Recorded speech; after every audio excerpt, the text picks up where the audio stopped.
they basically have to show up to court and tell the judge why they didn't show up the first 2 times. And guess what? They didn't show up again.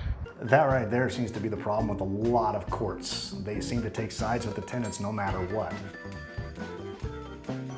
And today, 4th time for the same case. Why? What did I do? Well, I didn't do anything, but I have a rental property where the tenant decided to adopt 2 pit bulls.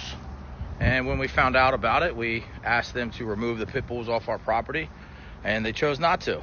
So we gave them 30 days to remove the pit bulls, or we were going to take legal action. They decided to just stop paying rent, move out, leave the house trashed, and not pay their final 2 months rent. So now they owe us for the final 2 months rent, they owe us for the damages done on the property, and now they owe us for court fees. So this is the 4th time we've been to court on this. We took them to court once for the initial $8,000 that they owed us, and they didn't show up. So we got a judgment in our favor against them. We won. They owe us money. Now, you got to collect the money. How do you collect the money? Well, you need to find out where they work. We thought we knew where they worked, so we went down, paid for letters to be sent to their employers to start garnishing their wages, and they don't work there anymore. So then we had to go back to court. And then when you go back to court to ask for information and to collect money, they didn't show up again. So then the judge gave them a free pass and said, okay, we'll give them one more court date. And they wanted it, it's called a find cause or a see cause or something like that, where they basically have to show up to court and tell the judge why they didn't show up the first 2 times. And guess what? They didn't show up again. That right there seems to be the problem with a lot of courts. They seem to take sides with the tenants no matter what. Maybe this guy didn't file paperwork properly, I don't know. But if his story is correct, there's no way it should have gone to court 4 different times. Once you have a judgment, the tenants should have just been out. That's it, done. Sheriff lockout, you're done. So now today's the 4th day that we have to go to court. We've already won the case. They're supposed to bring in their information. We did have a bench warrant that was issued for them. They were attained.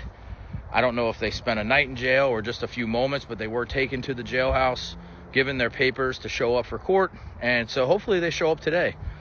If they don't show up today, then I'm sure another bench warrant will play this whole game again. If you run out on your rent, it's complicated for the landlord to collect it. But the goal of today is to find out where they work, garnish their wages. Hopefully they don't quit, and we'll get 20 to 25% of their paycheck every time until their debt is fully paid. So, life of a landlord. Follow me for some more stuff. I'll keep you updated. The guy is correct. You don't pay your rent, it is a hardship, but tenants that don't pay their rent, it also potentially screws them over for future rentals. If they actually do a legitimate background check, new landlords are going to find out, oh, you got evicted from your recent property for skipping out on your rent, or even having the pit bulls there. If they're not ESA animals and your guidelines strictly prohibit a vicious breed, yeah, tenants have to get rid of the vicious breed. A lot of insurance companies will cancel homeowners insurance if they find out there's a vicious breed in the property. My parents raised pit bulls when I grew up. I loved them. They were like lap dogs, and the only time I've been bit is by a little Lhasa Apso. So pit bulls do get a bad rap, but insurance companies don't care about that. So the fact that they had pets that they weren't supposed to have and didn't pay their rent, this landlord's 100% in the right. Again, I'm just confused as to why he had to go to court 4 different times over it. It doesn't make sense.